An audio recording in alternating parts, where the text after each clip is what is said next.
Hi అండి. ఇక్కడ మా ఆర్మీ క్వార్టర్స్‌లో ఫ్యామిలీ వెల్ఫేర్ అయితే ఉందండి. దానికోసం అయితే మేము రెడీ అయ్యి బయలుదేరుతున్నా. ఇక్కడ చేతిలో ఏంటక్క కవర్ అనుకుంటున్నారా? ప్రతి నెల వెల్ఫేర్‌లో అయితే ఏదో ఒక కాంపిటీషన్ అయితే ఉంటుందండి. ఫ్యామిలీస్‌కి గానీ, పిల్లలకు గానీ.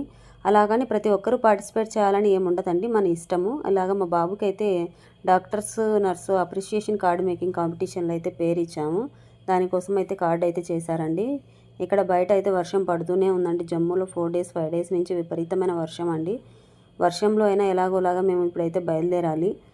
వర్షం పడుతుంది కదా అని మనం వెల్ఫేర్ అయితే అటెండ్ చేయకుండా ఉండకూడదండి. ఇంకా మాకు తీసుకెళ్ళడానికైతే బండి వస్తుంది, ఆర్మీ బండి. అలాగే వదిలిపెట్టడానికి కూడా ఆర్మీ బండి అయితే వస్తుందండి. అలాగే ఫ్యామిలీ వెల్ఫేర్లో ఏం చెప్పారు, ఎందుకు ఫ్యామిలీ వెల్ఫేర్ ఉంటుంది అని నేను వచ్చాకైతే మీతో షేర్ చేసుకుంటానండి. ఇక్కడ మేము బండి కోసం అయితే వెయిట్ చేస్తున్నాం.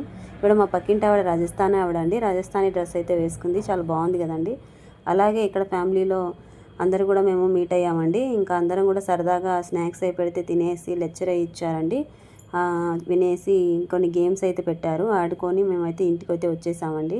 నేను అక్కడ వీడియో అయితే ఏం తీయలేదండి, రూల్స్ ఉంటాయి కదండి ఆర్మీ వాళ్ళకి. అలాగే నేను గేమ్లో ఒక గిఫ్ట్ అయితే వచ్చిందండి.